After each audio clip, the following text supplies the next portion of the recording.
Y bueno, lo que me llama la atención en realidad es que, ay, puse compartida, no puedo, ay, es que al releer la pintura de Manet, de Foucault, que ahora vamos a ver un poquito de qué va, digamos, para dentro del contexto de lo que estamos mirando, bueno, ya Hoffman había como también Frank Castell, que lo van a ver en la clase que viene, en particular el análisis, bueno, ya están planteadas estos aspectos que Foucault desarrolla en esa conferencia. Lo que pasa es que, bueno, lo que incrementa, digamos, en Foucault es un posicionamiento tal vez de la mirada como un acto político, ¿no? O como un acto ideológico, en términos de una matriz epistemológica, digamos, de pasaje de lo clásico a lo moderno. Pero bueno, acá, digamos, en este contexto, ¿ustedes ven todo el PowerPoint? Ah, bueno, no, porque yo como veo, los veo a ustedes, digamos, se ve como todos los elementos del Zoom. Nada, simplemente 4 retratos de personajes de la modernidad y una introducción de esta necesidad de ser de su tiempo, de Noclip, que es el capítulo, digamos, que ustedes tienen para leer y para trabajar en particular, o que vienen leyendo, ¿no? Esa exigencia de contemporaneidad, esa exigencia de aquí y ahora, que, bueno, ella plantea, no es algo nuevo, digamos, a partir de la aparición de Courbet y de Manet, pero se enfatiza claramente con estos pintores y estos escritores como Goncourt, Solá, Flaubert, Maupassant, a partir de un poco de ese imaginario de Baudelaire. Y bueno, y aquí algunos otros personajes como Duvigny de Barbizon, realizado por Daumier, Fantin Latour, digamos, personajes que están en el contexto de un campo que luego va poco a desarrollar Inés, ¿no? Es fundamental la necesidad de ser modernos, y Noclip dice, pero no es algo que corta con lo anterior, sino que el sustrato romántico ya impone esa modernidad, como veíamos la clase pasada, con un tiempo presente, ¿no? Entonces, para ver un poco el encuadre de esta clase y de lo que continúa entre esta y la siguiente, o la anterior, esta y la siguiente, ya para que no quede solamente Frank Castell casi huérfano, es justamente Noclip con este capítulo de la necesidad de ser de su tiempo, el texto más claro, tipo manual, pero que siempre es fundamental, que es el capítulo 2 de Argan, ¿no? La conciencia, el realismo y la conciencia de su tiempo, de ese presente en cambio, conciencia de la transformación de la representación, y también, bueno, la pintura de Manet en la conferencia de Foucault, como el capítulo de Pollock, de Griselda Pollock, que alguna por ahí ya ha trabajado, Celeste creo que ya lo vio, esto por ahí es nuevo, pero bueno, en ese capítulo que es la modernidad y los espacios de feminidad, y las técnicas del observador, que también lo tiramos como para la semana que viene, de Crary, porque bueno, es como de una densidad de información, pero donde se ponen en juego algunas variables que vamos a ir viendo, ¿no? Es decir, en el caso de Griselda Pollock, de Foucault, coinciden junto con Argan en encontrar evidentemente una transformación del espacio que se va a complementar con la idea de Frank Castell, que se va a ver la semana que viene, simplemente que en Griselda Pollock va a atender a los espacios de feminidad que después vamos a ver. Y un poco las condiciones contextuales de esto ya lo había anunciado Clark, y ella no discute, pero toma partido en cuanto a cuál es la posición de Clark, de ver estas formas de conciencia y representación de la modernidad, cosas que ya hemos dicho, que ha dicho Fabiana, que hemos leído y hemos visto a través de Baudelaire, con la idea de los bulevares, la muchedumbre, la multitud, la idea de un movimiento de lo fugitivo, de lo infinito, y del flaner. Entonces, esos elementos que aparecen en la escritura de Baudelaire, como va a aparecer en la escritura de Émile Zola, como aparece en la pintura de Courbet, y también va a aparecer, es el núcleo, digamos, de la nueva representación con Manet, pone como en entredicho, en intersección, cuál es el rol de la mujer, qué figuras de lo femenino se están representando, y cómo hay un silencio de una feminidad que es la de las artistas, ¿no? Mujeres. Entonces, bueno, en ese paquete de problemas van a aparecer las figuras de Mary Cassatt, Berta Morisot, en particular, en su análisis, para ver que no se trata solamente de la mujer objeto, que no necesariamente es el desnudo, a través del género desnudo, sino que puede aparecer a través de tantas otras formas, entre ellas la de la prostituta, ¿no? Como se viene desarrollando desde como tema o como motivo exótico en el romanticismo, que se incrementa, digamos, en esta representación de una modernidad ciudadana, de una modernidad nueva, que es la de las calles de París, que es la de los bares, de los bulevares, de los ambientes públicos. Entonces, lo que se pone acá también en juego es el ambiente público y el ambiente privado, ¿no? O los espacios públicos y privados. Al decir de Griselda Pollock, las artistas mujeres, como vamos a ver, construyen o intervienen o interfieren en tres tipos de espacios, ¿no? El espacio de la representación, bien, y en esto van a coincidir con los cambios de representación que vamos a ver también en Manet, en Basile y en los impresionistas, ¿no? Los impresionistas en particular la semana que viene, o parte de, acá como vamos a trabajar con los que siempre se pasan de largo en todas las clases, y en realidad le dedicamos una clase porque nos parece que es importante ver estos artistas y estas artistas, ¿no? El espacio de la composición plástico, que acá participan con los artistas hombres, digamos, de una transformación radical del espacio plástico que ya habíamos visto con Courbet y que ustedes ya analizaron en el práctico la semana pasada con el fusilamiento de Maximiliano, de Manet, y un espacio más, que es el espacio psíquico o simbólico, que Griselda Pollock llama el de la feminidad, que es el de Mary Cassatt y Berta Morisot, y podríamos decir también el de Basile, que están pintando interiores, actividades, costumbres, pero que no son costumbres en términos de una tipología de las costumbres, sino, bueno, esas pequeñas acciones cotidianas que generalmente se hacen puertas adentro y que generalmente tienen que ver con la mujer o con las disidencias, podríamos decir, ¿no?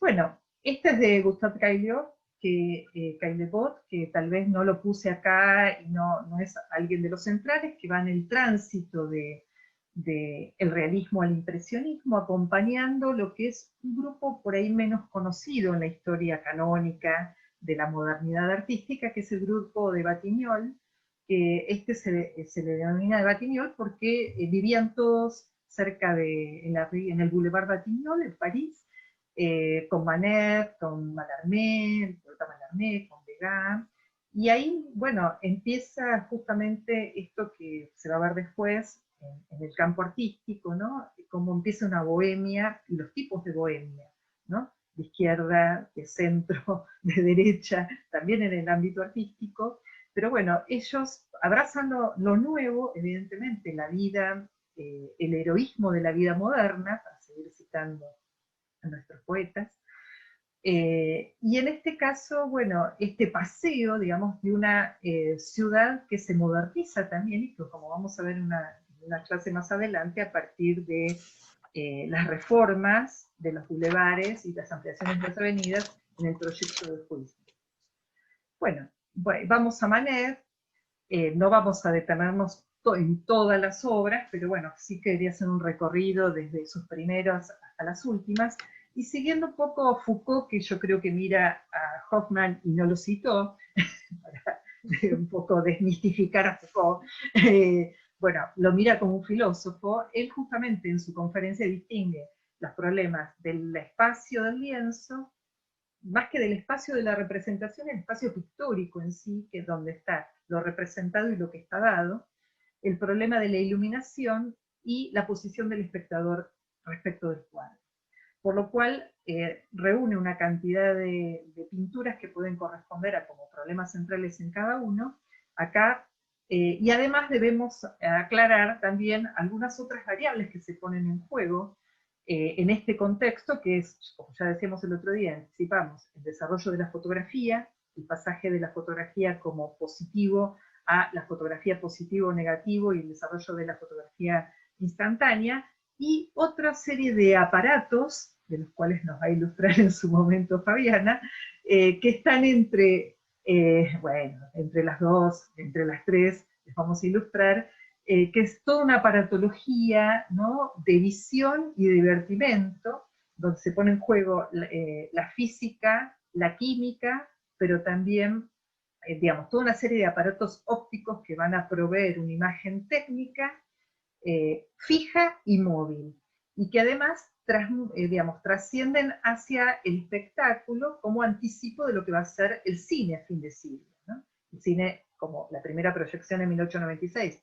pero previamente tenemos, bueno, un conjunto de lo que puede ser linternas mágicas, fotografía estereoscópica, en fin, dioramas, que evidentemente están posicionando otras maneras de ver, ¿no?, que es de la que nos habla Clary, y que se alejan de la visión perspectiva de un ojo quieto, ¿no? Entonces presuponen otro espectador.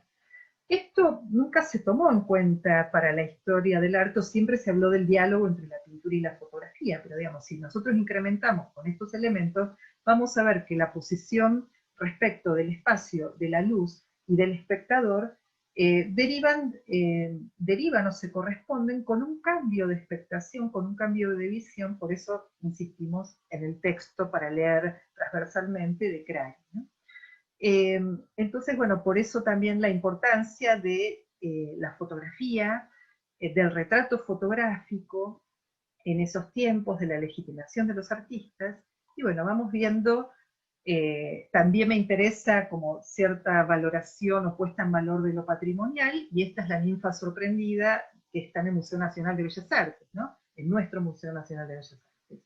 Esta ninfa sorprendida de Manet, que es el Manet que parte de sus estudios con Couture,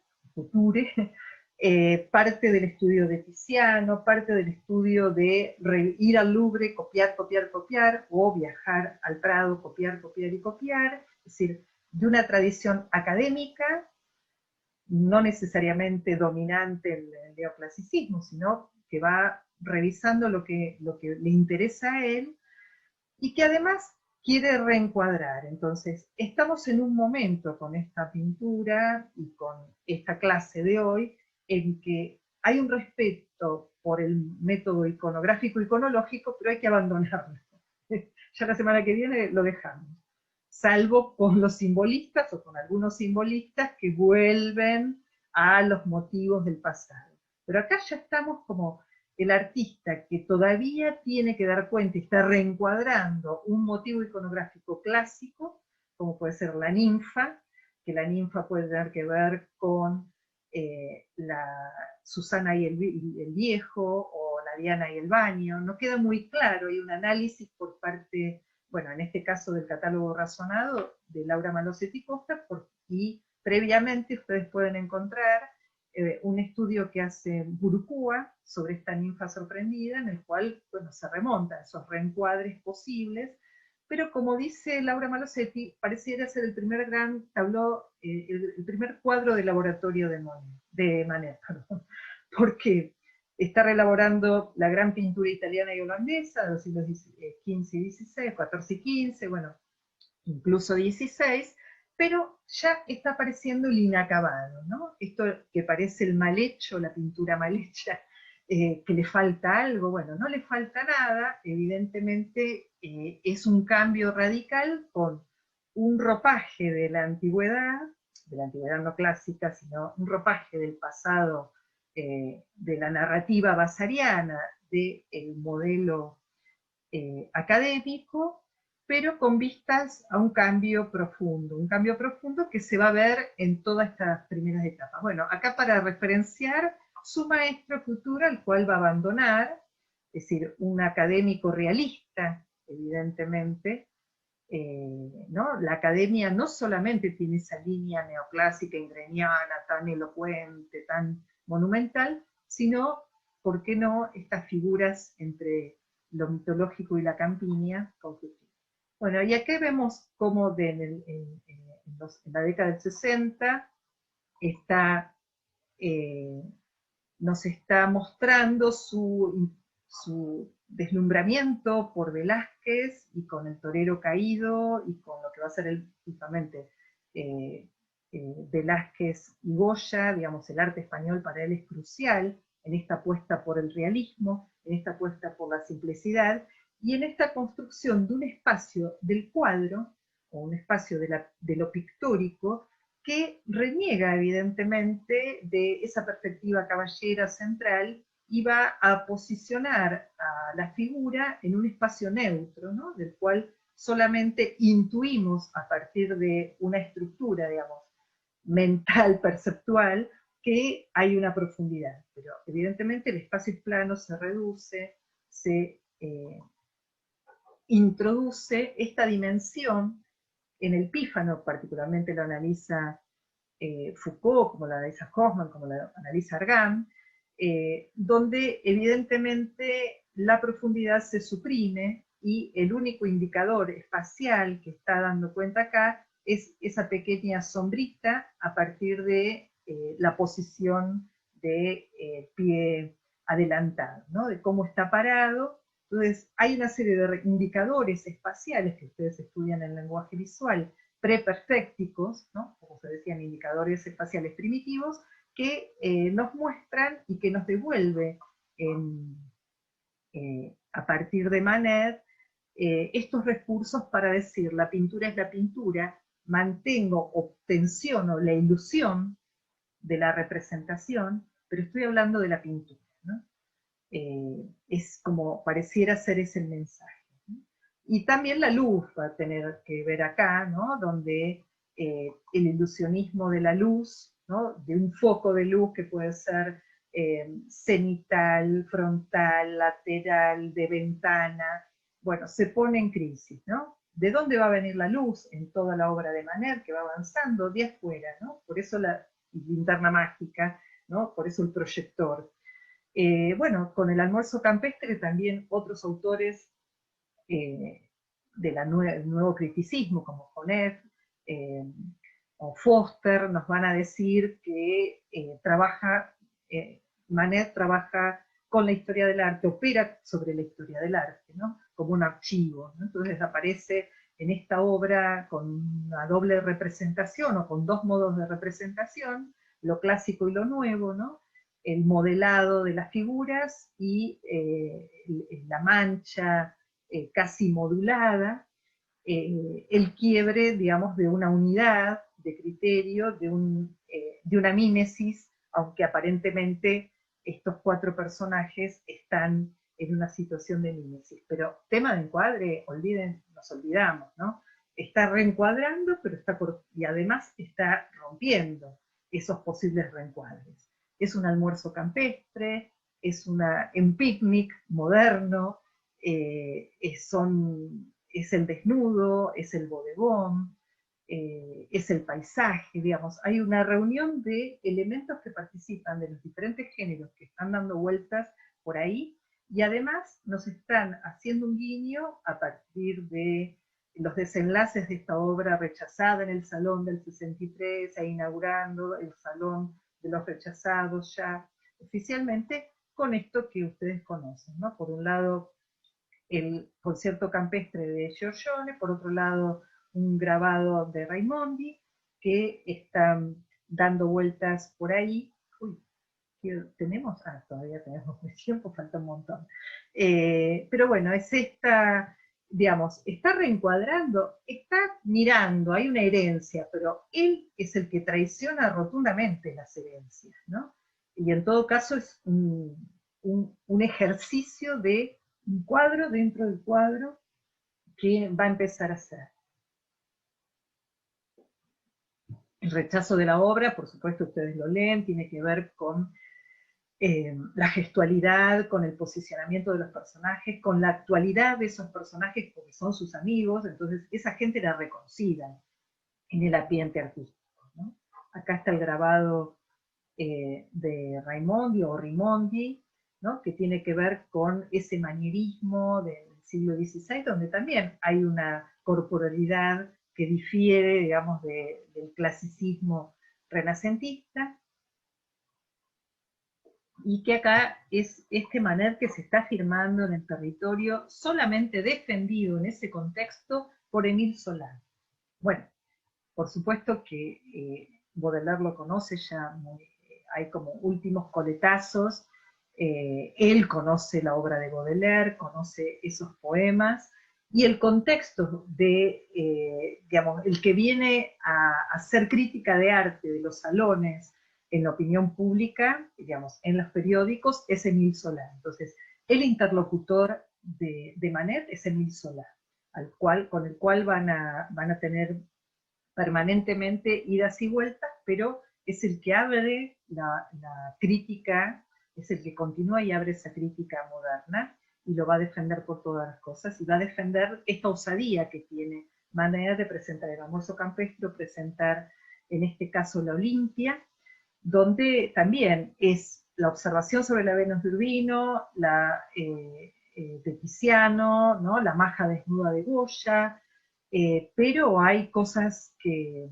irritan, porque si bien la piel es tan blanca como la de Ingres, no tiene esa pureza y ese distanciamiento. El distanciamiento en este caso, como siempre dice Nochlin, es un distanciamiento que tiene que ver con ese carácter enunciativo de no comprometerse y hacer como un registro de lo pictórico, ¿no? En sí mismo.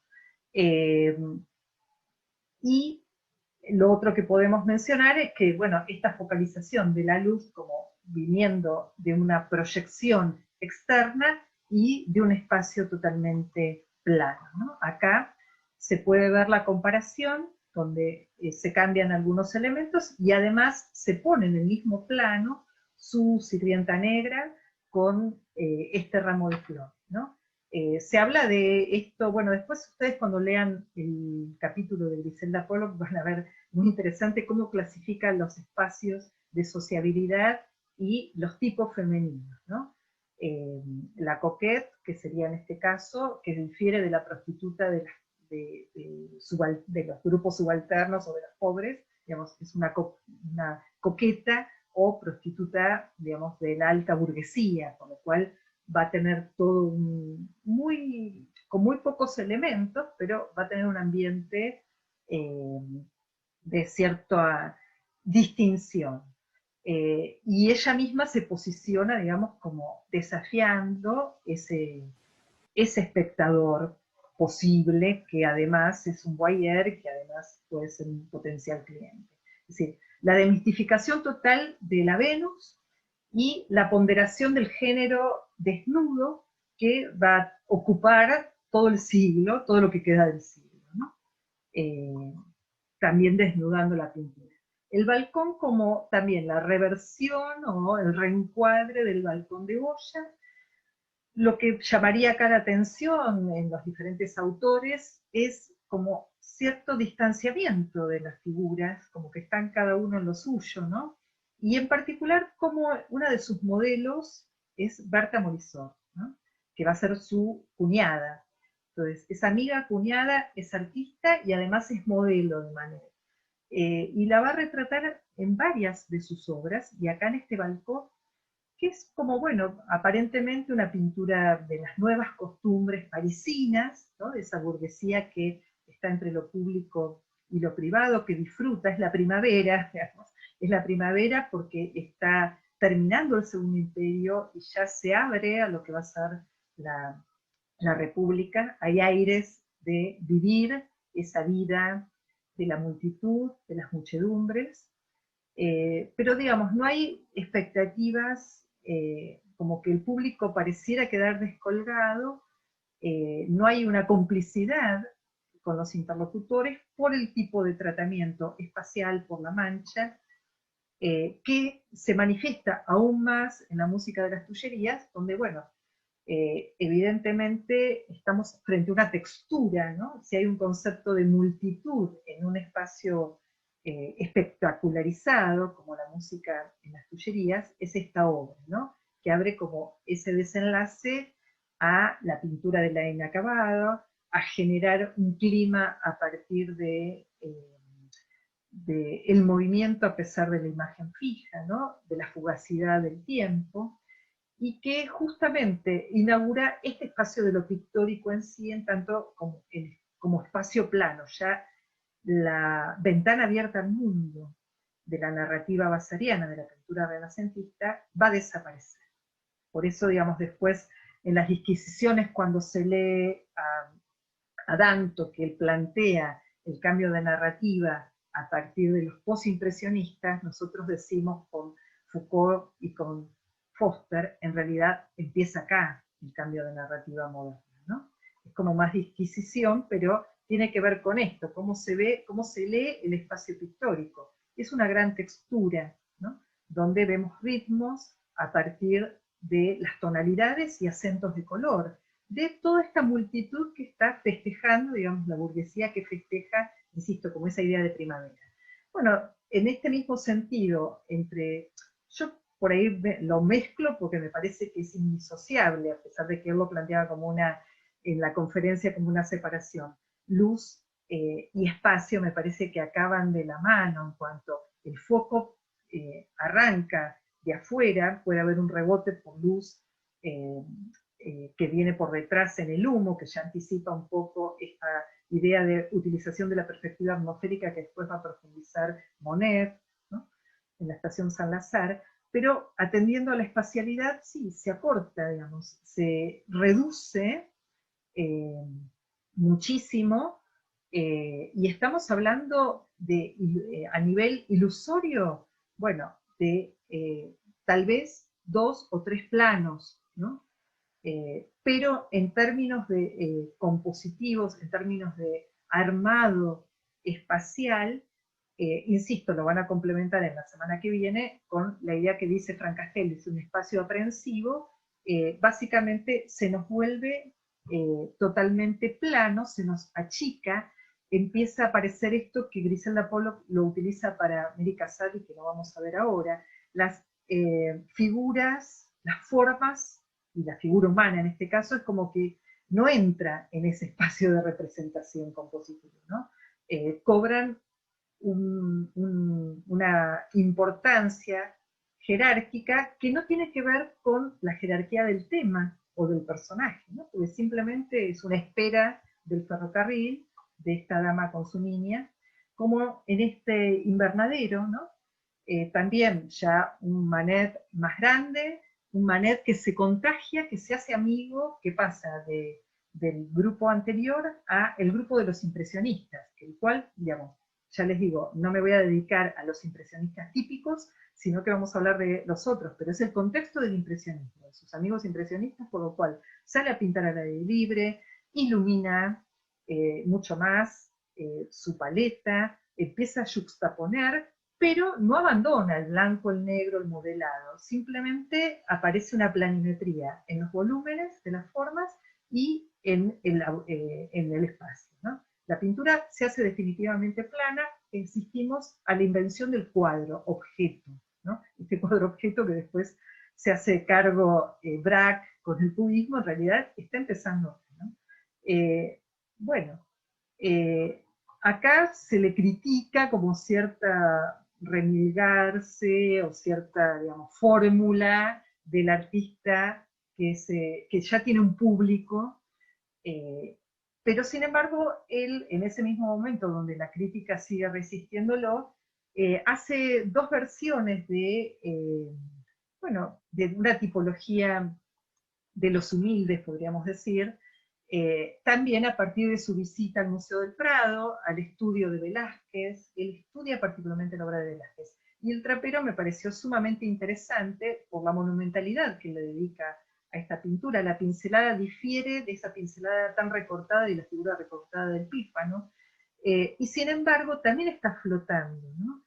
Y además el trapero aparece como eh, una figura de esta modernidad, de los excluidos, y se acuerdan que decíamos que, bueno, como Benjamin, que es un trapero de la historia, bueno, de alguna manera la pintura también va a asumir esa idea de ser trapero. Nosotras somos traperas de la historia, cuando nos ponemos a investigar sobre aquello excluido o aquello que está como fuera de tono. Entonces me parece interesante también ver cómo se dedica.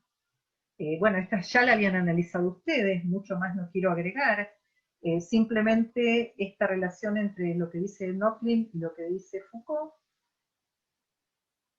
¿no? El distanciamiento moral de la que habla Nochlin tiene que ver con lo que decían ustedes, lo que decíamos todos el otro día, de que no tiene la implicancia en Goya, es como un dato, una noticia, a pesar de que Hoffman habla de que junto con Solá, que es como el defensor de las causas de los imposibles en la época, o de los que son abuso de poder, a pesar de haber sido un emperador, hay como cierta empatía, según Hoffman, de Manet por lo que es el fusilamiento de alguien que, por más que haya sido emperador en América, no deja de tener una cabeza colonizante, en Manet, aparentemente.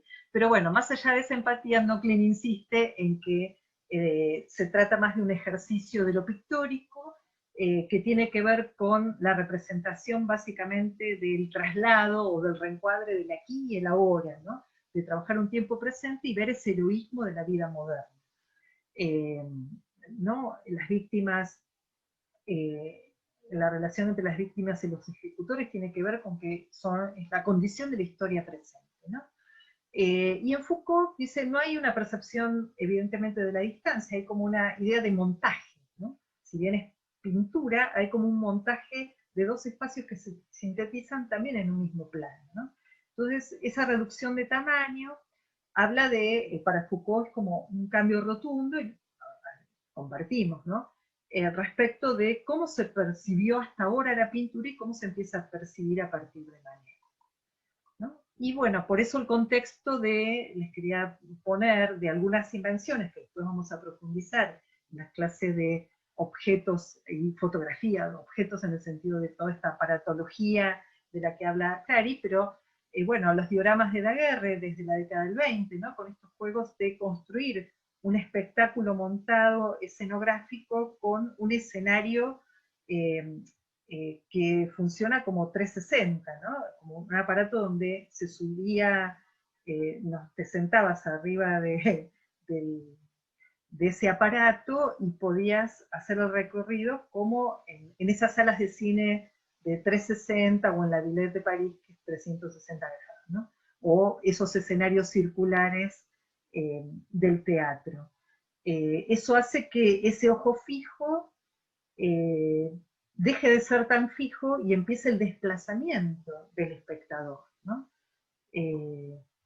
La linterna mágica como otra, decíamos, de la antesala en los divertimentos, en los espectáculos parisinos y de otras ciudades, digamos, las ciudades modernas, montan estos espectáculos de proyección con diferentes cualidades temáticas o argumentales, pero digamos, tiene que ver con ese divertimento, y hay como una idea del fantasma, de la imagen fantasma, ¿no? Que se desarrolla hasta nuestros días, que se desarrolla hasta este Zoom, ¿no? La imagen fantasma, la proyección, la luz viene desde nuestra nuca, ¿no? Como decía Christian Metz respecto de la televisión, bueno, y las diferencias con la televisión. Y el espacio aditivo del estereoscópico, ¿no? La fotografía estereoscópica, que tiene que ver con esa fotografía que se da, digamos, son dos fotografías. Con este aparato tenemos que hacer una ubicación de nuestra retina, ¿no? Para poder ver en profundidad, ¿no? Con estos aparatitos que, bueno, ahí todavía se siguen, ahora es como un divertimento y coleccionan, pero hay mucho museo donde aparecen estos, ¿no? Y aparece, digamos, en esta reproductibilidad, ¿no?, de la cultura visual en la modernidad, esta idea de proximidad y distancia que va a estudiar Benjamin, bueno, se desarrolla a partir de todos estos principios. Entonces, evidentemente es un espacio aditivo, que se suprime la profundidad y que esa adición, bueno, tiene que ver con el montaje, ¿no? Así que el montaje ya está instalado acá. Lo digo así con entusiasmo porque el montaje como clave, digamos, del arte moderno ya está acá. Y ese montaje está como fondo, digamos, en el retrato, ¿no? Porque ustedes ven que Manet trabaja con, salvo el reencuadre del fusilamiento de Maximiliano, trabaja con los géneros que están asentados, digamos, en ese gusto de los salones. Bodegones, retratos, desnudos y algunas obras compuestas, costumbristas. Lo que pasa es que la clave está en desarmar plásticamente y en establecer guiños. Bueno, hace el retrato de Émile Zola, porque es su amigo que lo defiende, hace esta crítica cuando presenta su obra en la Expo Universal. Ni la Olimpia, ni el almuerzo capestre entran, así que bueno, está bancándose a través de su propia familia, Manet, y Émile Zola pasa, y de algunos retratos, Émile Zola pasa a ser retratado, y el ambiente del retratado, de ese género burgués tan asentado a través de Ingres, cambia, ¿no? Entonces sí, hay elementos que hacen a la vida del escritor, como la pluma, las cartas, pero ¿qué incorpora? ¿No? Incorpora una estampa de Utawa Kunikai, que es este luchador, una reproducción de la Olimpia de Manet. Entonces estamos asistiendo a todo este desarrollo de la cultura visual moderna por la reproductibilidad, ¿no? No es algo solamente que después ustedes ven en Historia de los Medios como una cuestión ya del siglo XX, sino estamos en este público, tal vez reducido, pero digamos, es el mundo de la estampa, y una reproducción en blanco y negro, ¿no?, y como eran muchas de las reproducciones en ese momento también, no solo de la Olimpia, sino de los borrachos de Velázquez, ¿no? Y además, el dato curioso, digamos, que otras veces no lo hemos comentado, es que en la mano, ¿qué tiene ahí? ¿Qué enciclopedia tiene o qué libro tiene? Un libro ilustrado de historia del arte, que es la Historia de los pintores de Jacques Blanc, que todos los artistas tenían, ¿no? Entonces acá aparecen todos los elementos fundamentales que nos hablan de un Émile Zola, partícipe de ese campo intelectual y proyecto creador que ustedes van a ver con el texto de Bourdieu, ¿no? Es un intelectual progresista en el sentido de que va a defender a su amigo, pero también está metido, digamos, en el gusto moderno y propicia ese gusto moderno y las prácticas del gusto de ese círculo de artistas, en particular de Manet, y de parte de la intelectualidad. Entonces, luchador, esto habla de, bueno, todo este desarrollo del japonismo, de este gusto por el japonismo, que va a entrar muy fuertemente, que contagia a los impresionistas y posimpresionistas, la tapa, digamos, de el libro de pintores, que después hace un manual técnico, y se va hasta prácticamente 1910, van a leer a este autor de todas las escuelas, Alegrac, bueno, los borrachos de Velázquez y la Olimpia, ¿no? Es decir, también la autoafirmación. Y este es un retrato de Nadar, nuevamente, porque el protagonista de la fotografía en ese contexto es Nadar de Émile Zola. Émile Zola, en su escritorio, digamos, la fotografía viene como a dar el carácter más convencional, más canónico, mientras que la pintura de Manet puede más generar un espacio simbólico, ¿no? Bueno, algo de lo que pasa con Utamaro, con Kawani y demás,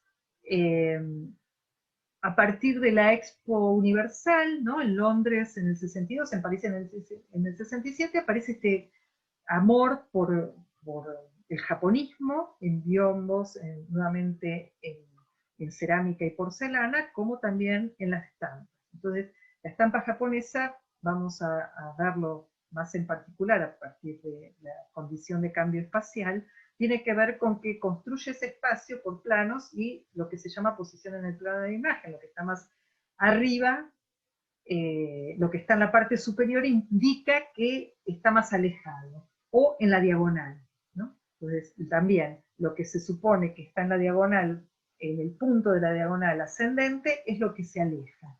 Es decir, no es, acá está, ¿no? Una despreocupación de la perspectiva, encuadres asimétricos, síntesis de las escenas, fondos generalmente plenos, ¿no? Colores planos.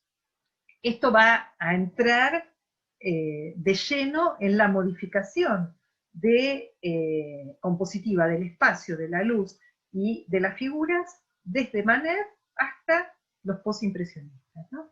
Y otros artistas dentro del postimpresionismo e incluso de esta etapa impresionista también van a tomar los elementos ornamentales, ¿no? Que hace a la pintura japonesa. Bueno, seguimos con las pinturas que menciona Foucault para ver estos cambios entre el espacio y la luz y la pincelada, podríamos decir. Argenteuil, también acá sus modelos amigos de él, se aclara, como decíamos, muchísima la paleta, la pincelada se hace mucho más vigorosa y cortada, es decir, estamos en un Manet que está trabajando codo a codo con Monet, ¿no? La camarera con jarras también nos habla de este aplanamiento y rebatimiento y la aparición justamente de diagonales, el encuadre fotográfico, ¿no? El encuadre fotográfico que ustedes también ya estudiaron en lenguaje visual, que es, bueno, la captura de hacer foco en un rostro o en un objeto, en este caso las jarras de cerveza, y dejar el resto inacabado, ¿no? Fuera de...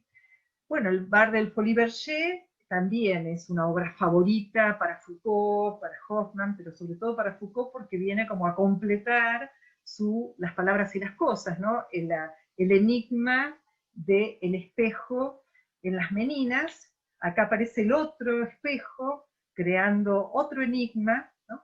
En esta especie de espejo, digamos, que va hacia lo cóncavo, y donde, bueno, advertimos cómo en el Jardín de las Tullerías una gran textura por detrás, con muy poca distancia, ¿no? Entre la figura de la camarera y ese fondo, que en realidad ese fondo está reflejando a todos estos consumidores, digamos, dentro del bar, que seríamos nosotros, ¿no?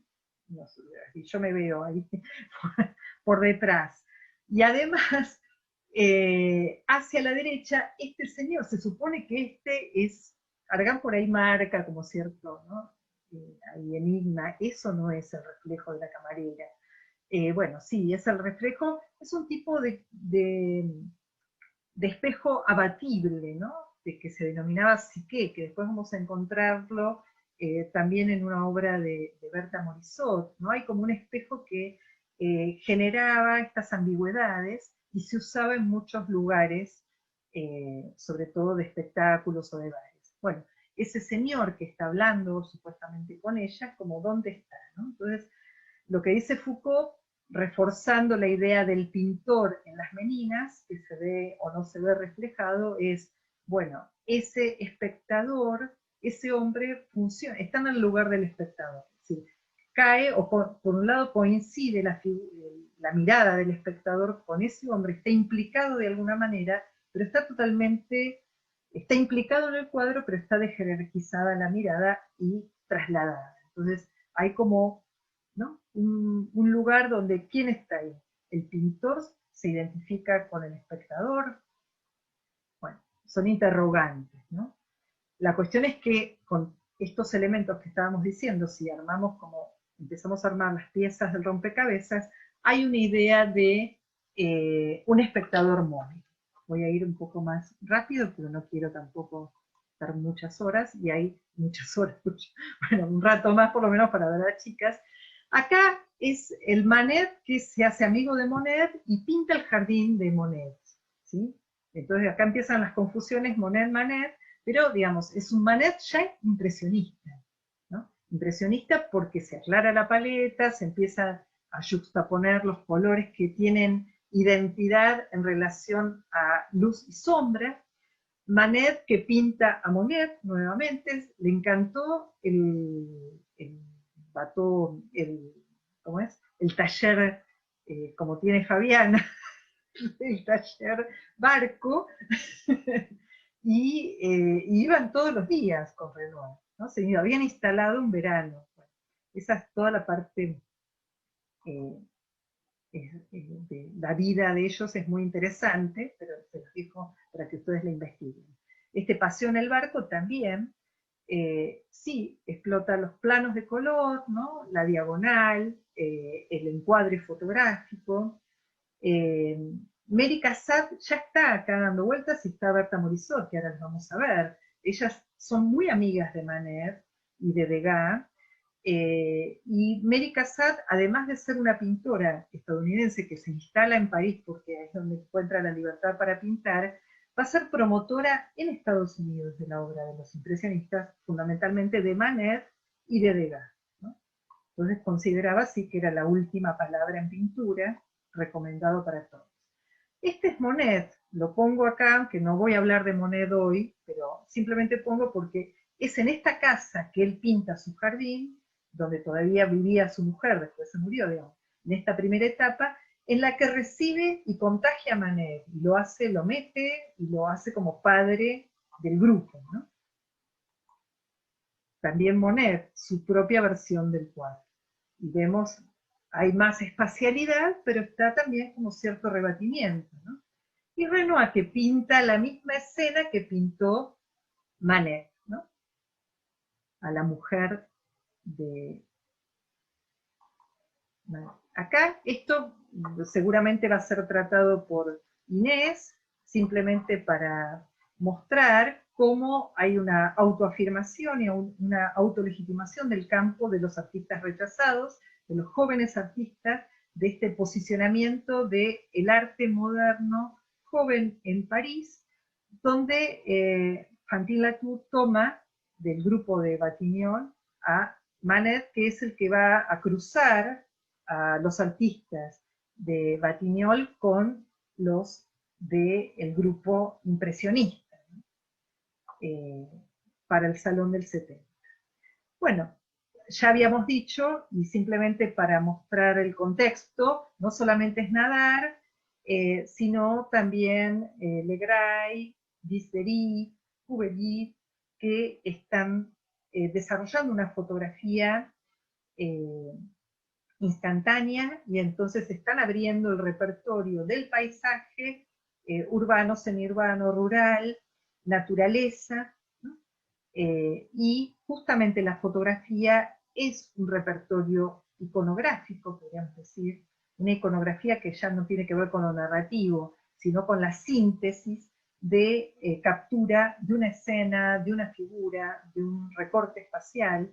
Bueno, nadar, por este caso, con fotografía de estudio, con las reversiones de Pierrot a partir de un mimo que es Jean-Gaspard Baptiste Dubiraud, que bueno, también transforma al Pierrot melancólico que habíamos visto con Watteau, en un principio de comicidad mucho más cercana a lo que luego es el desarrollo del mimo francés, ¿no? Que llega prácticamente hasta la actualidad. Y las series son estas caras de expresión, ¿no? De expresión, estas cabezas o caras de expresión, ¿no? Como identificar, hay toda una serie de nadar dedicado a esto. Entonces, como también la fotografía cunde en el espectáculo, o la fotografía de desnudo, que amplía el repertorio del género para llegar a la naná, en el caso de donde explícitamente Manet en la Olimpia estaba más como un tipo entre lo social, entre lo público y lo privado, desafiando el mundo, y acá la naná es este mundo del espectáculo y la prostitución de la mano, digamos, lo que es la prostituta de lujo, digamos, en el ambiente del espectáculo, pero que es una figura también del arte, ¿no? Porque Naná está tomada de uno de los libros de Émile Zola, es un personaje de Émile Zola, luego va a pasar al cine, digamos, hay toda una ambigüedad, y Hoffman, en Mito y Realidad, compila aproximadamente 50 imágenes, desde la literatura, el dibujo, el grabado, la pintura, de las nanás. Entonces se convierte en un tipo, eh, más que un tipo social, bueno, un tipo de feminidad, que es la que domina, digamos, y es contra la que va a reaccionar Griselda Pollock, estudiando. Mi conexión es inestable, me muero. ¿Me escuchan? ¿Igual? Bueno. De esa naná se un poco transmite a la mujer ante el espejo, ¿no?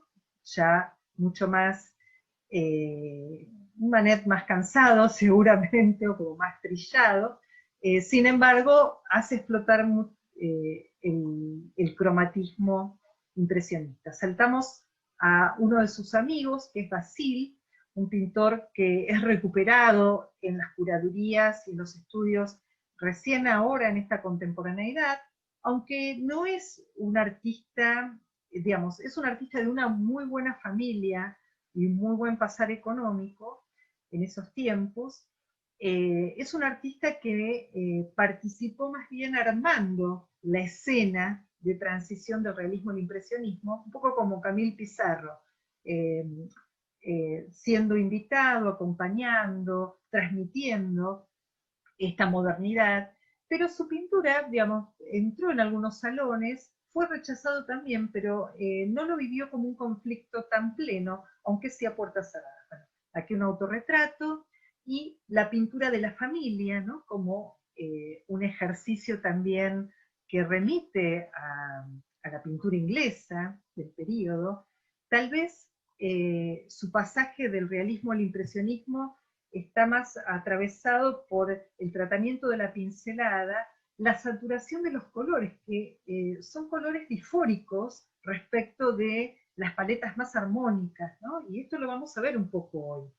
Y además, lo que aparece como novedoso, y que esta visualidad era lo que más se atacaba tal vez en ese momento, o que se lo invisibilizaba, es que hace aparecer el desnudo masculino desprovisto del desnudo heroico del neoclasicismo, que después lo vamos a ver reforzado en la escultura.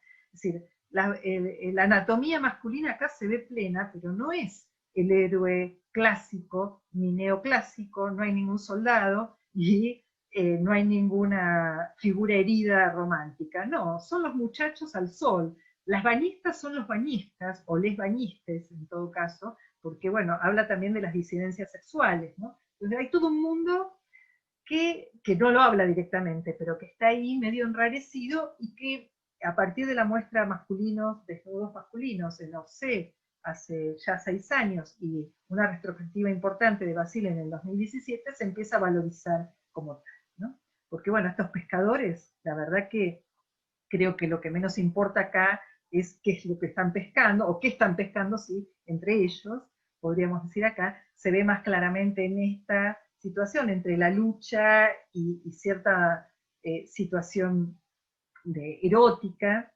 que puede estar aquí desarrollada, y que esto parecía ser un motivo para las ninfas. Siempre son las ninfas, las bañistas, como vamos a ver, que es uno de los motivos que se convierten en género subgénero, desprendido de el desnudo al aire libre, digamos. Desnudo al aire libre con más de una persona son las bañistas, generalmente. Bueno, pero en este caso, los muchachos que también practicaban.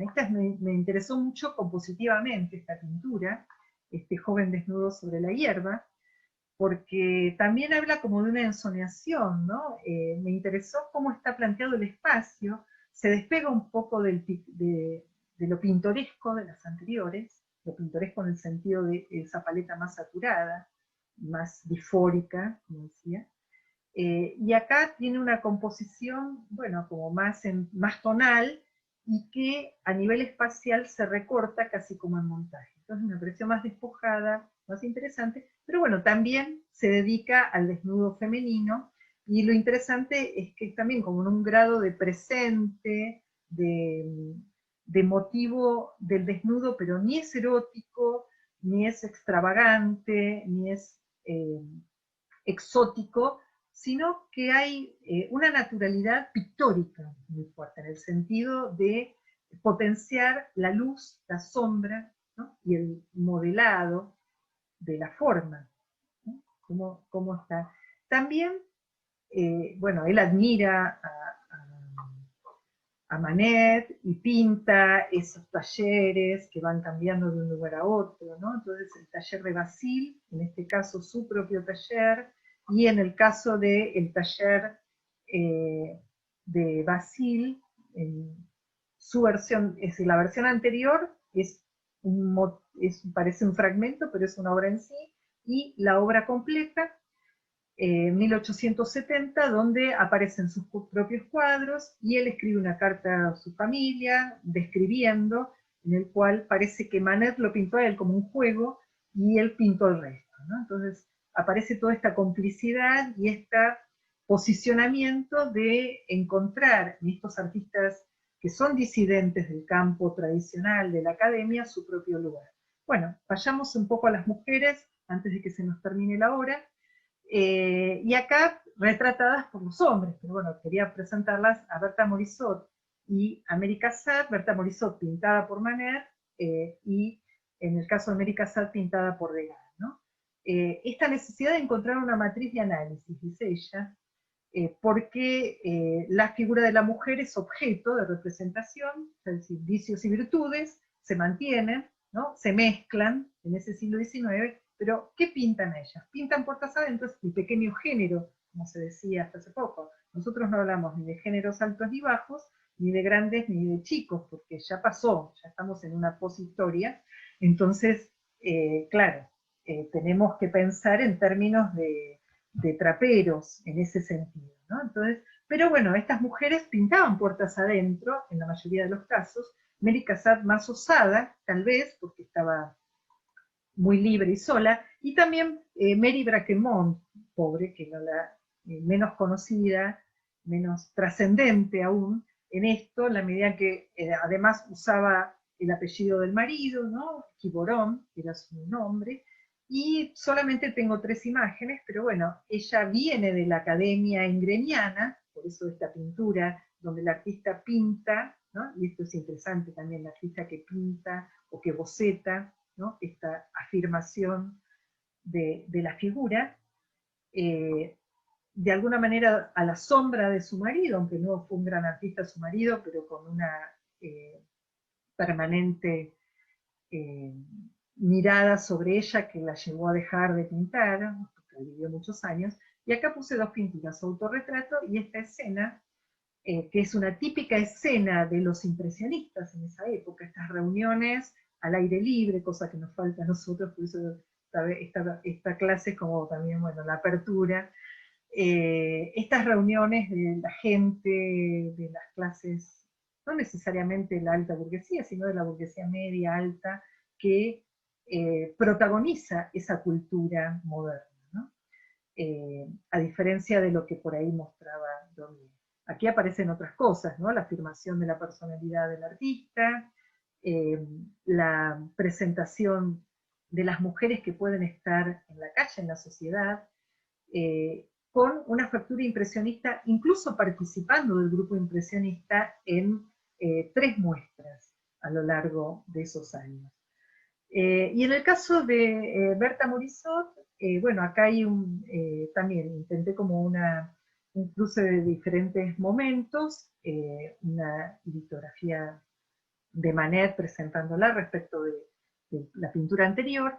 Una de sus primeras pinturas, ella también, digamos, estuvo en la academia, pero se va de la academia, conoce a Manet, Manet le presenta al hermano, se casa con el hermano, y siempre van a pintar juntos, y además su marido, el hermano de Manet, y su hija va, y como su hermana, digamos, toda su familia van a ser los modelos de su obra, ¿no? Ya aunque parte de un tratamiento más realista, ya vemos cómo la pincelada se suelta, ¿no? Se hace mucho más evanescente, el espacio es mucho más, en términos plásticos, es mucho más plano. Entonces, ya acá rotundamente tenemos un cambio en la representación plástica y en la temática. Sí, es puertas adentro, es el pequeño tema, como se decía en la época, son los temas femeninos, pero digamos, se está generando algo de lo cual los artistas no hablaban, ¿no? Esta intimidad de las maternidades, sin ningún tipo de relación entre lo pintoresco y lo sublime. Esa es una categoría que ya quedó fuera acá, ¿no? A partir de este momento. Mostrar algo de lo que está sucediendo, ¿no? Decía, bueno, se ve en estas pinturas la expresividad de la pincelada, madre e hija en el balcón, ¿no? Es la hermana con la pequeña hija, se ve una distancia, ¿no? En el paisaje de fondo, pero sin embargo, como bien por lo que estábamos diciendo, podemos observar, bueno, empieza a tallar la línea diagonal, ¿no? Marcando esta diferencia de dos planos, sin duda, y una pincelada sumamente suelta, donde, digamos, no hay más que expresión de una intimidad, aunque sea puertas afuera, ¿no? Es la pintura que está reivindicando esos pequeños detalles de la vida cotidiana, ¿no? Esa estética de la cotidianeidad que es tan importante en esta modernidad. Bueno, acá es un retrato, de alguna manera, de su marido, ¿no? Que mira, que hacen una estancia de vacaciones en la isla White, y está mostrando un poco el perfil de estos artistas que supuestamente, un artista porque era artista, aunque no tuvo mucha importancia, fue opacado por su mujer y por su hermano, ¿no? Edouard Manet y Berta Morisot opacaron a Eugène Manet, que se convirtió como, bueno, en el acompañante de estos artistas. Un poco la moda aparece también representada en estos artistas, digo que como Manet se lo tomaba como un dandy, pero en realidad los grandes dandys fueron los Goncourt, los hermanos Goncourt, en ese periodo. Manet estaba a la moda, Berta Morisot estaba a la moda, pero no eran prisioneros de esa moda, ¿no? El vestido rosa, en este caso, todo aparece, toda una representación, y va a tener comitentes o encargos de retratos de la clase burguesa, evidentemente, porque encuentran, hay descripciones de Nadar, inclusive de cómo encuentra toda una tarde pintando este vestido, este retrato de Marguerite Carré, eh, como con una pasión más allá de esa pincelada tan suelta y de esa captura del momento, bueno, una jornada con su modelo le llevaba horas, ¿no? La mujer frente al espejo, ¿no? El espejo de vestir, en realidad.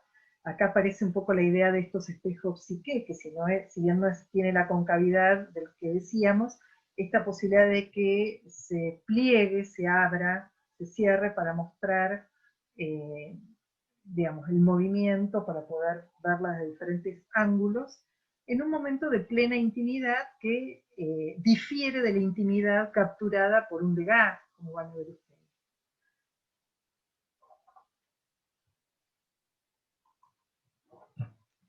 Bueno, la casa de mariposas, también acá es en la naturaleza donde se puede percibir mucho más la pincelada impresionista, a pesar de que, digamos, hay una relación incluso de uso de blancos, negros y algunas tonalidades, también aparecen los quebrados, y una fotografía de Reuchlin, porque bueno, ella va a ser muy fotografiada por Legray, Reuchlin, Nadar, eh, era realmente un artista que frecuentaba los ámbitos de sociabilidad del resto de los artistas del impresionismo, y participaba también yendo a justamente a los lugares de espectáculo, al teatro, digamos, esto que va a ser tematizado en el impresionismo y que en el caso de ella lo trabaja como también esos ámbitos de la vida doméstica. Bueno, como en el baile o el día de verano, donde se incrementa aún más esa pincelada y esa atmósfera impresionista. Digo, cuando después vamos a ver ese ABC, pero básicamente estábamos hablando de una pincelada cortada, de juxtaposición cromática, de uso de los colores complementarios, de no abandono de blanco y negro y tono, pero sí de quebrados, de una iluminación mucho más alta, del uso de una perspectiva atmosférica superficial, pero que integra figura con fondo, como se ve en el jardín o en la toilette, y insisto que los temas, que ya tal vez, no sé si hablar de un repertorio iconográfico, porque suena como muy duro, sino bueno, de motivos iconográficos y de géneros más asentados que tienen que ver con la cotidianidad, esa pintura de la cotidianidad. Berta Morisot es la afirmación de ese espacio de simbólico, como dice Griselda Pollock, de lo femenino, de lo cual no hay que renegar, ¿no? Sino que este momento en que las mujeres, digamos, de las clases medias, eh, estaban entre el adentro y el afuera, entre lo público y lo privado, también entre clases sociales, ¿no?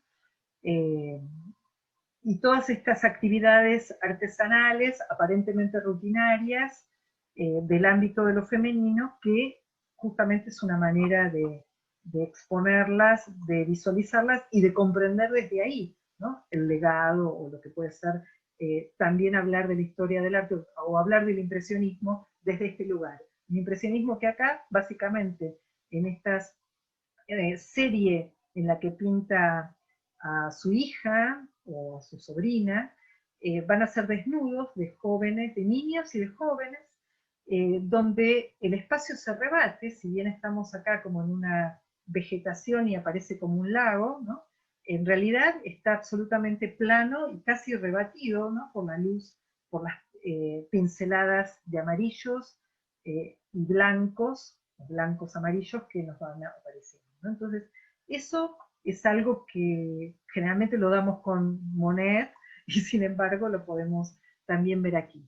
Pasemos a América Sad, así después podemos hacer práctico. Y en el caso de América Sad, bueno, también ella, sobre todo ella, viene de una familia muy bien acomodada en Estados Unidos, asistió a cursos regulares en Filadelfia, eh, pero bueno, se decidió, la familia la dejó, y siendo muy joven se fue a París, le gustó, estudió en la École des Beaux-Arts, aunque medio que no entraba, la echaron por ser mujer, como dice acá, se fue a estudiar con Jérôme. Jérôme es esta del juicio académico de los desnudos, bueno, medio que se aburrió seguramente, conoce al grupo incipiente de Manet, frecuenta a Manet, a partir de la frecuentación de Manet conoce a Degas, con el cual se hace amigo, no sé si algo más que amistad, pero va a ser hasta los últimos días, van a estar permanentemente en correspondencia, y como Manet y como los impresionistas, cuando quieren estudiar pintura, se van al Museo del Louvre y estudian a los clásicos. Una práctica que en la École des Beaux-Arts se hace hasta la actualidad, ¿no? Hay un momento en el cuarto año de esa école de Beaux-Arts que tienen que ir a copiar a los clásicos o a diferentes momentos, ¿no? Los clásicos hablamos del siglo XV portando a Ingres, ¿no? Incluso. Pero básicamente lo que más me van a copiar es a Velázquez. Hay como una pasión por el realismo de Velázquez y por el tratamiento plástico espacial de Velázquez, ¿sí? Que se los contagia a Manet. Bueno, aquí una de las primeras obras, aunque hay algo, un tratamiento realista de este joven, a diferencia de Berta Morisot, ella se mete en la calle, ¿no? Se mete en los bulevares, en los bodegones, en los burdeles, la lleva de Degas a la baja París, digamos, para tomar, para bocetar. Es muy libre, eso también le trae como críticas muy grandes, pero bueno, la manera de mostrar a este niño es ya con una paleta muy luminosa y con una saturación no esperada. Bueno, esta pintura es el punto de partida del análisis de Griselda Pollock, que ya había sido analizada por Clark en Manet y el entorno de Manet, eh, porque bueno, y es como una pintura fetiche, diríamos, de las curadurías respecto de la obra de Mary Cassatt. La primer biógrafa, gran biógrafa, es Griselda Pollock, porque bueno, es este primer plano y un poco como plantea Griselda Pollock, y creo que en esto es bastante común en este paquete de Manet, los cambios espaciales en relación a los aparatos ópticos y a la fotografía, y particularmente algo que hace Manet, que hace Berta Morisot, parece que ella lo enfatizar aún más, ¿no? El trabajo sobre el primer plano y estos elementos en primer plano, sean objetos o sea figura humana, como muy grandes, ¿no? Como que entran a presión, como que ese espacio de fondo necesitaría ser más grande o el encuadre mayor. Y sin embargo, al usar el encuadre fotográfico, al trabajar tan potentemente este primer plano, es decir, está produciendo evidentemente un quiebre con la tradición pictórica eh, desde la invención de la perspectiva hasta de la croa, ¿no? Para decir así. Y además, bueno, es muy bien interesante esta intimidad que se genera, también con una luz que viene desde afuera sin duda y focaliza en la niña, y esta intrascendencia del motivo cotidiano y además de la humanidad que le otorga a la niña y la caracterización de la especie mascota, digamos, ¿no? La niña y la mascota están planteadas como niña y mascota, ¿no? A diferencia de todo lo que se podía estar viendo, es decir, el pasaje del realismo al impresionismo están mostrando las cosas tal cual deberían ser, ¿no? Están dando una identidad, en el sentido, una identidad psicológica, simbólica, emotiva, eh, íntima de esta niña en el sillón azul, ¿no? Porque esta mascota es una mascota como animada, animosa, ¿no? Que no es la mascota de las cocottes, ¿no? También en el teatro, más a tono con Degas y con los impresionistas que está exponiendo, estas muchachas en la cazuela del teatro, muy interesante la iluminación impresionista, ¿no? Que se genera en esta pincelada iridiscente, ¿no? En estos blancos cromáticos, y, insisto, muy a tono con Degas, en esta también primerísimo plano de las muchachas y totalmente fuera de foco a partir de una pincelada totalmente suelta, como una textura lejana, el resto del teatro, ¿no? Entonces creo que el énfasis que pone a los espacios de socialidad, por un lado, pero fundamentalmente a lo pictórico, ¿no?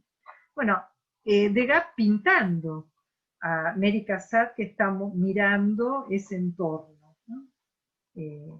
Viendo las actrices. Acá unos retratos de Degas sobre Mary Cassatt, que siempre la hace de espaldas, y casualidad, que hay versiones de las nanás de Manet y de otros autores, es decir, la naná que viene a ser como el personaje de la prostituta de lujo, o la mujer del espectáculo, o la mujer que puede vivir libremente su cuerpo entre bambalinas y en, el lugar, en la calle que es de los hombres, están representadas de la misma manera que Mary Cassatt. Y no es una crítica de Degas, sino es mostrar esta Mary Cassatt que va al Museo del Louvre, como la del medio, o está por la calle, o está en el espectáculo, digamos, que se maneja con una libertad que asusta a los hombres, porque esa calle, digamos, esa París de los años 60, 70, o es de las barricadas, o es de los hombres modernos, pero de las mujeres solamente asistidas por un hombre. En cambio ella iba por todos lados como buena yankee, digamos, que después van a aparecer algunas escritoras y artistas estadounidenses trasladadas al París de 1920 con el mismo sentido. Bueno, poco sigue la idea de la representación en los teatros, también la visita o el visitante, eso siempre trae como un tema. Y acá, no quiero prolongar mucho, niños jugando en la playa, vemos también ese primer plano, ya una América Sad que el impresionismo queda perdido, digamos, ya el grupo impresionista, la facción impresionista con las reuniones en el 80 un poco se diluye, pero su relación básicamente con Degas permanece, y Degas, como vamos a ver después, está también transitando entre lo realista impresionista y las búsquedas del movimiento, las búsquedas de otros espacios. Y bueno, ella rebate el espacio, ilumina, utiliza la clave de venida del impresionismo en un primer plano con estas líneas, ¿no? Que tienen que ver con su contexto, como la serie de las maternidades desarrolladas entre París y Estados Unidos, la serie de maternidades que desarrolla entre el 90 y el 97 en óleo y en pasteles, ¿no? Utilizando mucho de lo que va a ser ese posimpresionismo que vamos a ver en otros artistas, ¿no? Bien saturado y iridescente, ¿no?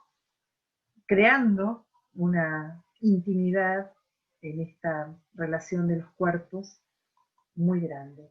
Y también estas que son deslumbrantes son óleos, aunque están trabajados, ¿no?, como muy diluidos. Su influencia japonesa se da a través de estos fondos, como biombos, y del tratamiento el tratamiento a partir de un plano, ¿no?, de color, de aguadas, con la misma óleo, y de trabajar los elementos florales decorativos como si fueran parte de una misma, digamos, de ese fondo, como tengo yo, como va a ser, si quieren, el equivalente de Gauguin, del ornamento de lo que es piso, techo, pared, o naturaleza, digamos, cielo y tierra, con Tahití. Bueno, ella lo hace con la estampa japonesa, ¿no? Entonces es muy sutil la línea, estudia esa estampa japonesa. Bueno, acá en paralelo esta obra de verano más conocida, la obra también el encuadre, lo pictórico del impresionismo, esta carta, ¿no? Fíjense también esa misma, se me había colado la otra porque había puesto las dos japonesas juntas, pero decidí poner cronológicamente, ¿no? El trabajo de la línea modulada, pero extremadamente sutil.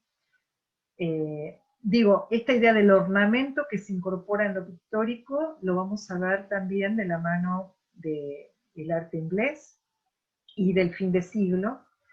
Ella correspondería, digamos, con el paquete de fin de siglo, pero la quería poner acá porque, bueno, todos los elementos de los que habla Dieselbach Pollock están acá, pero además la sutileza con la que trabaja la influencia de la estampa japonesa. Para ir terminando, vemos también este niño recogiendo la fruta, también como de una intimidad y además una espontaneidad que está dada en el color, en la integración de las dos figuras con esa textura de fondo. También la planimetría, digamos, como una tensión entre la planimetría y el volumen, entre la saturación del verde de fondo que rebate, ¿no? Creo que es bien interesante cómo se genera todo esto. Como también las lectoras, como las cartas, las escritoras, digamos, todos estos espacios de intimidad que hablan también de un lugar de la mujer que es intelectual, pero que tiene que ver con una formación que todavía no está arreglada a nivel de lo estatal.